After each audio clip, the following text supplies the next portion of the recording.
देवा, बाहेर बानुबाई आल्या आहेत.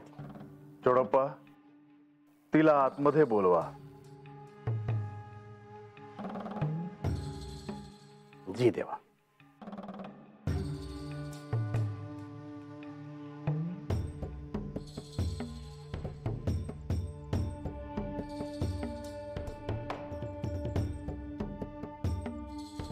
पण या एका मासात तुम्ही तिला भेटणार नाही असं मला म्हणाला होतात. मग आता ती इथे कशी येते आहे? ही राजसभा आहे आणि ही भेट सर्वांसमक्ष होते आहे. आणि राजसभेत यायला कोणालाही मनाई नाही. पण एका अर्थी ती भेटायलाच येते आहे ना? ह्या क्षणी बानू एक प्रजेचा भाग आहे असं म्हणून मी तिच्याशी बोलेन. तेव्हा चिंता नसावी.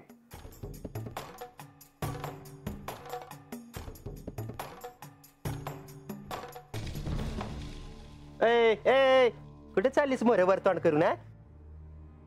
हवं राघोबा काही येताना दिसना झालं. या दम खा की जरा. तुम्हाला काय घाई झाली काय कळना मला. बानाई, तुम्हाला आत बोलवलं आहे. खरं का काय? होय, समधी वाट बघत आहेत बघा.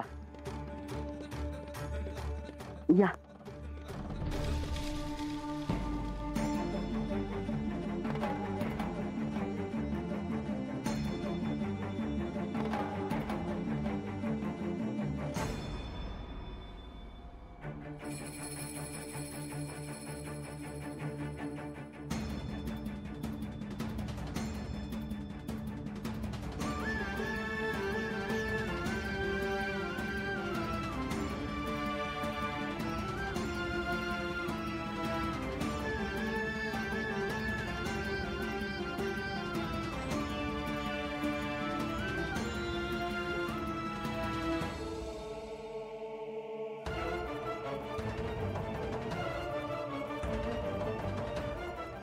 शुभम भवतु.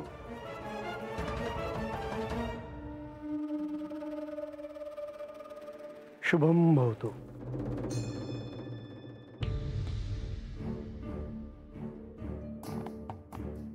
शुभम भवतु.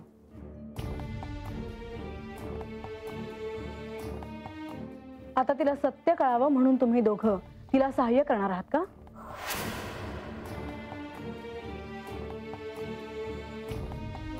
नाही भासा, त्यात हस्तक्षेप करण्याची आमची इच्छा नाही आणि श्री खंडेरायांना तसं अपेक्षितही नाही. म्या हाता आले आहेत ते वरदानजी आणि लक्ष्मी देवी यांच्या पाया पडाय. कारण त्यांची कृपा होती म्हणून माझं वरद पुरं झालं. बनवता एक गोष्ट ध्यानात ठेव. मी एका मासाची मुदत दिली आहे. तेव्हा तू गडावर येऊ नकोस आणि यांना भेटण्याचा प्रयत्नही करू नकोस. काहीही निमित्त असलं तरी.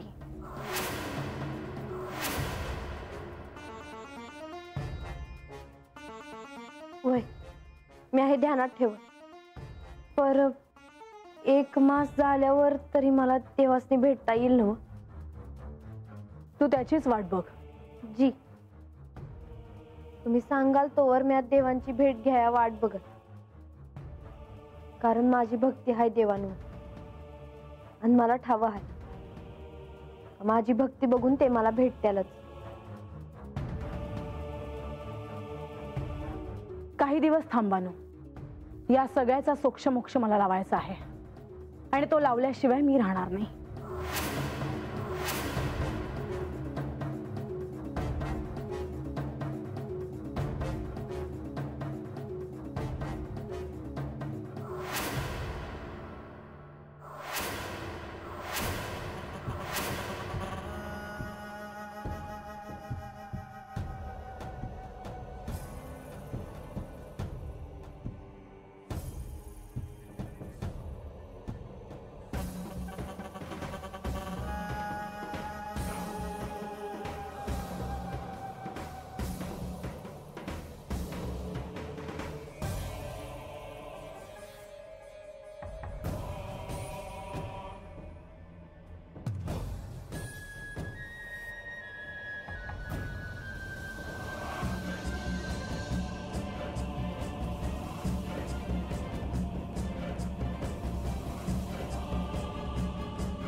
देवी, काही नकोय मला आता.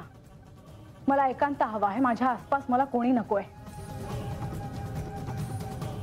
जा माधवी.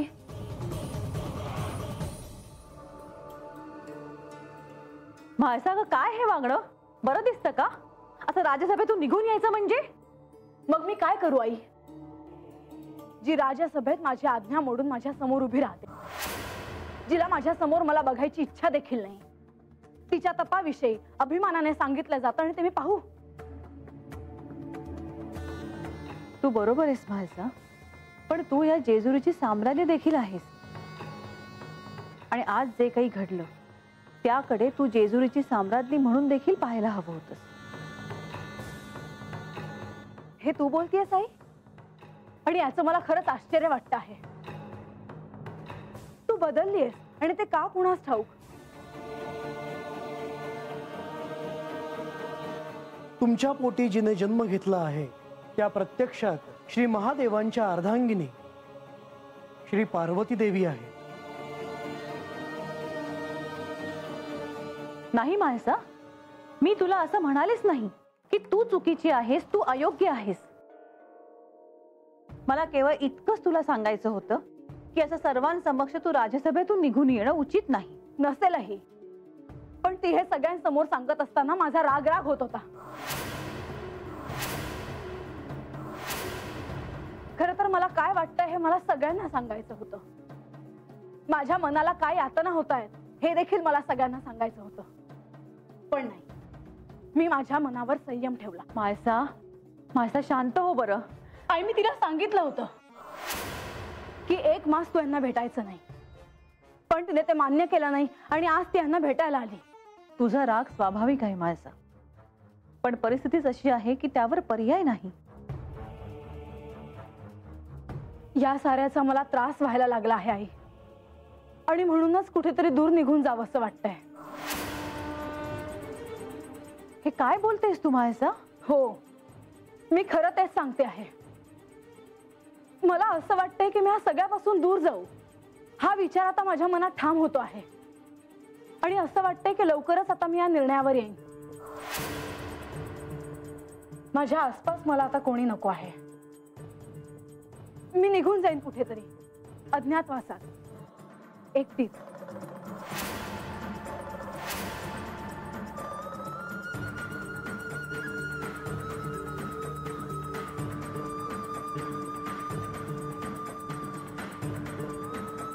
हे समज काय आहे देवा, मी या गडावर आले म्हणून मला हे समज ठाव पडलं. तुम्ही माझ्याकडे आले होते म्हणून म्हाळसाताईंनी असा नियम केला आहे का? का आपण 1 मास भेटू शकत नाही? बानू, इतकी वर्ष सरून गेली, तसंच हा 1 मास देखील असाच सरून जाईल. काळ कोणासाठी थांबत नाही, तेव्हा चिंता नसावी. वय, मी तुमची वाट बघत.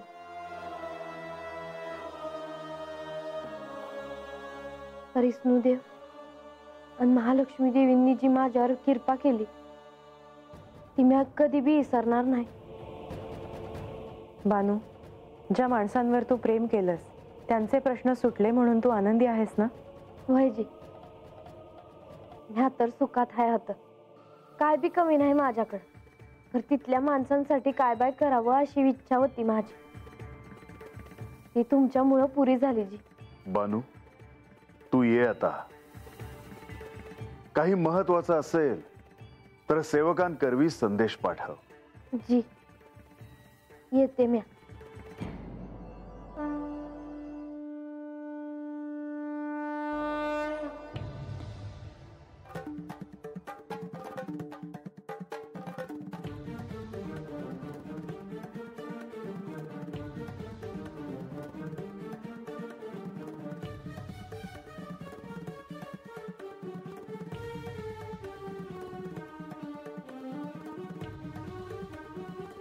देवा, चंदनपुरीतील लोक आपली भेट घ्यायला येतील आता. त्याने काही मागितलं तर लगेच होकार देऊ नये. माधवा, लक्ष्मी देवी, मी पाहतो काय करायचं ते.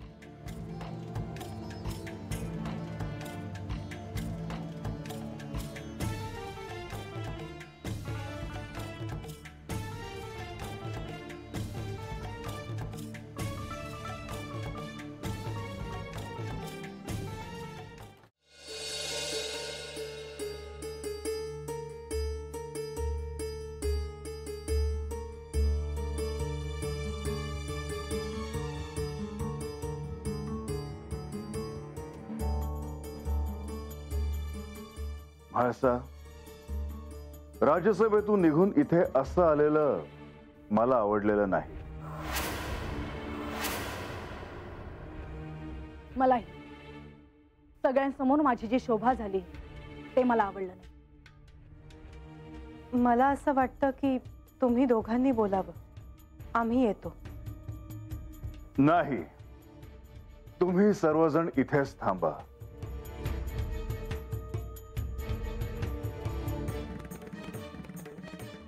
सिंहासनाचे काही अलिखित नियम असतात आणि ते नेहमी आपल्या ध्यानात असायला पाहिजे.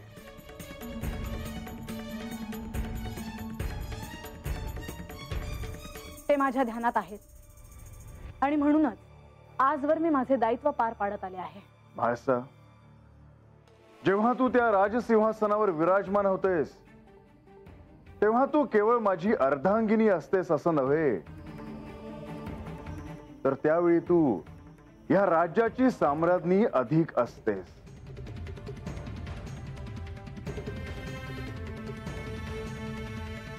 याचा अर्थ असा होत नाही की मी अर्धांगिनी म्हणून माझा अपमान सहन करावा.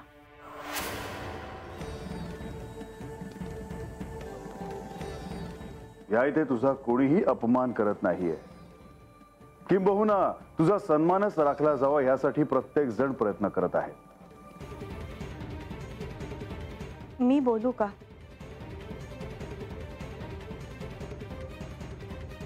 म्हाळसा, आराध्य म्हणून भक्ताची इच्छा पूर्ण करणं हे देखील एक दायित्व आहे. आणि मी बानूची इच्छा पूर्ण केली कारण तिची भक्ती तशी होती. आणि मी तुम्हाला कोणतंही व्रत देऊ शकत नाही कारण आपलं नातंच तसं आहे. व्रत कोणी कोणाला द्यायचं ह्याचे काही संकेत आहेत आणि ते तुम्हाला ठाऊक आहेत, परंतु ते तुमच्या स्मरणात नाही. लक्ष्मी देवी, मला माझे स्मरण व्हावे म्हणून मी सगळे प्रयत्न करते आहे आणि ठरल्याप्रमाणे मी आज एकांतात जायचं ठरवलं आहे.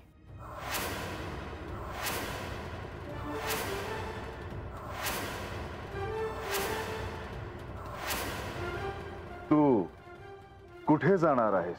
कुठेही, जिथे मला कोणी दिसणार नाही आणि मला कोणी भेटणार नाही.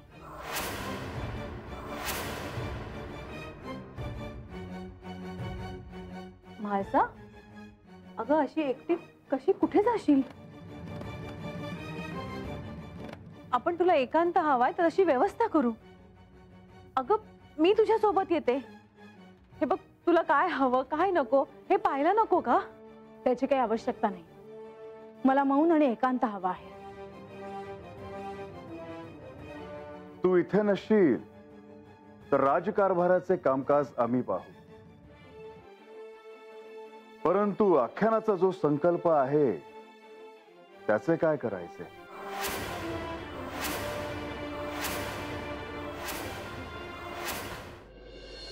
मी परत आल्यावर ते होऊ शकतं. आख्यान थांबावं असं माझं म्हणणं नाही. मला वाटतं तिची साधना करण्याची इच्छा आहे, तर आपण तिला थांबवू नये.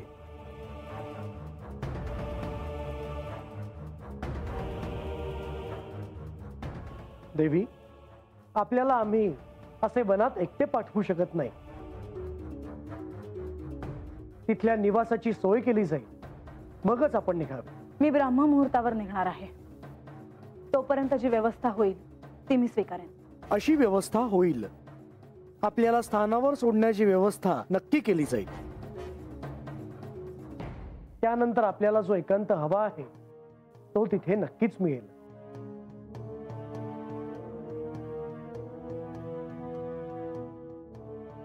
म्हाळसा, तुला तुझ्या साधनेसाठी एकांत हवा आहे, ह्यासाठी मी तुला कधीही अडवणार नाही. ह्यातून तुला तुझ्या गतजन्माचे स्मरण होऊ शकते. परंतु मी तुला इतकंच सांगेन की या साधनेत तुला तुझ्या क्रोधाचे विसर्जन करावे लागेल.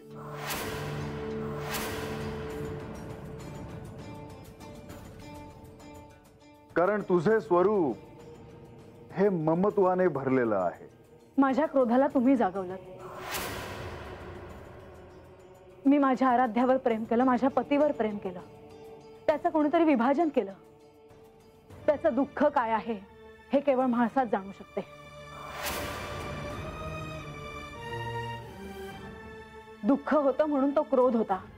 त्या क्रोधाला काहीतरी कारण आहे आणि माझी अभिव्यक्ती तशीच आहे. म्हाळसा, तू एकटी कशी राहणार? आई, काहीच दिवस. मी पुन्हा परत येणार आहे आणि परत आल्यावर मी सत्याच्या खूप जवळ असेन आणि अल्पावधीतच मला सत्य समजेलही.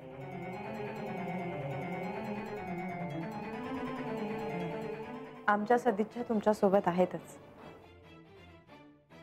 देवी, आपल्याला काही सहाय्य हवे असेल तर आपण आमचे स्मरण करावे.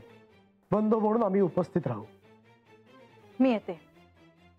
जाण्याआधी सगळी आभूषणं उतरवायची आहेत.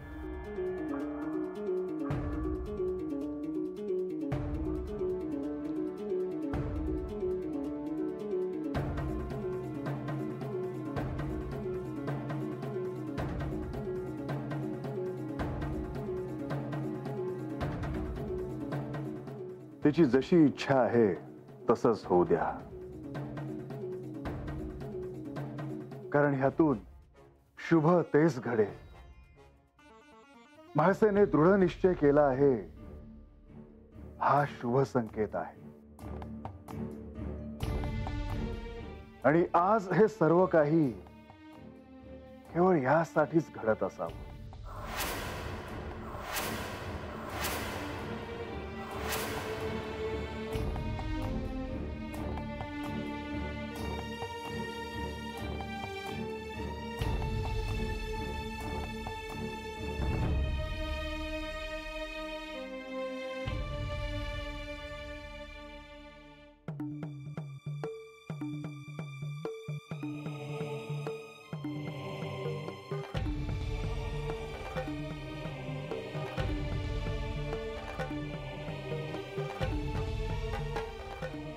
देवी, तुम्ही? तू एकटी आहेस म्हटल्यावर मी येणार नाही असे कसे होईल? पण मी एकटी आहे हे तुम्हाला कसं कळलं? म्हाळसा, तू जेव्हा जेव्हा एकटी असतेस, एकांतात शांत असतेस, तेव्हा तेव्हा मला जाणवते आणि मग मी येते. मला एकांत हवा आहे आणि मी इथून निघून जाणार आहे. ते तुम्हाला कळलं का? होय, आणि तो तर तुला मिळेलच. मात्र ही अंतिम संधी आहे असे समज. तुला जे हवे आहे ते प्राप्त केल्याशिवाय तू परत येऊ नकोस.